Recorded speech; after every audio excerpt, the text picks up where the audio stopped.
ഇന്ന് നമ്മൾ ഉണ്ടാക്കാൻ പോകുന്നത് ജാക്ക് ഫ്രൂട്ട് ചിപ്സാണ്. അതിന് എനിക്കൊരു വലിയ ചക്ക കിട്ടിയിട്ടുണ്ടായിരുന്നു. അപ്പോൾ അത് നമ്മൾ ഇതുപോലെ കനം കുറച്ച് ഒരേ ഷേപ്പിൽ അരിഞ്ഞെടുക്കണം. എനിക്ക് കട്ടിയുള്ള ചുളയാണ് ഈ ചക്കയുടെ, അതുകൊണ്ട് നല്ല കനം കുറച്ച് ഒരേ ഷേപ്പിൽ അരിഞ്ഞെടുത്തില്ലെങ്കിൽ വറക്കാൻ നല്ല ബുദ്ധിമുട്ടായിരിക്കും. ഇനി ഒരു കട്ടിയുള്ളൊരു ചീഞ്ചട്ടി വെച്ചിട്ട് അതിലോട്ട് എണ്ണ ഒഴിച്ച് ഹൈ ഫ്ലെയിമിൽ തന്നെ വെക്കണം. ഇത് നന്നായി ചൂടായിട്ട് വരുന്ന സമയത്ത് നമ്മൾ ഈ അരിഞ്ഞ ചക്ക അതിലോട്ട് ഇട്ട് കൊടുക്കുക.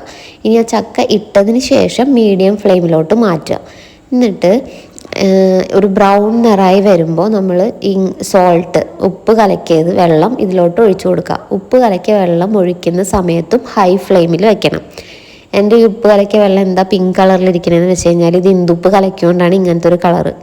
അപ്പോൾ ഹൈ ഫ്ലെയിമിൽ വെച്ച് അത് ഒഴിച്ചതിന് ശേഷം വീണ്ടും മീഡിയം ഫ്ലെയിമിലോട്ട് മാറ്റുക. ഇപ്പോൾ ചക്ക നന്നായിട്ട് വറവായി വന്നിട്ടുണ്ട്. അതിൻ്റെ ഇടയിൽ അയാനും എന്നെ സഹായിക്കാൻ വന്നിട്ടുണ്ടായിരുന്നു. പിന്നെ ഇത് വറുത്ത് കോരി എടുക്കുക. അങ്ങനെ നമ്മൾ ബാക്കിയുള്ള എല്ലാ ചക്ക വറവും ഇതുപോലെ വറുത്തെടുക്കുക. അപ്പോൾ ചക്ക വറക്കാൻ വേണ്ടി ഇടുന്ന സമയത്തും അതുപോലെ തന്നെ ആ ഉപ്പുവെള്ളം തെളിക്കുന്ന സമയത്ത് നമ്മൾ ഹൈ ഫ്ലെയിമിൽ വെക്കണം. എനിക്ക് മൊത്തം ഇതുപോലെ ഇത്രയും ചക്ക വറവ് കിട്ടി. നല്ല സൂപ്പർ ടേസ്റ്റ്.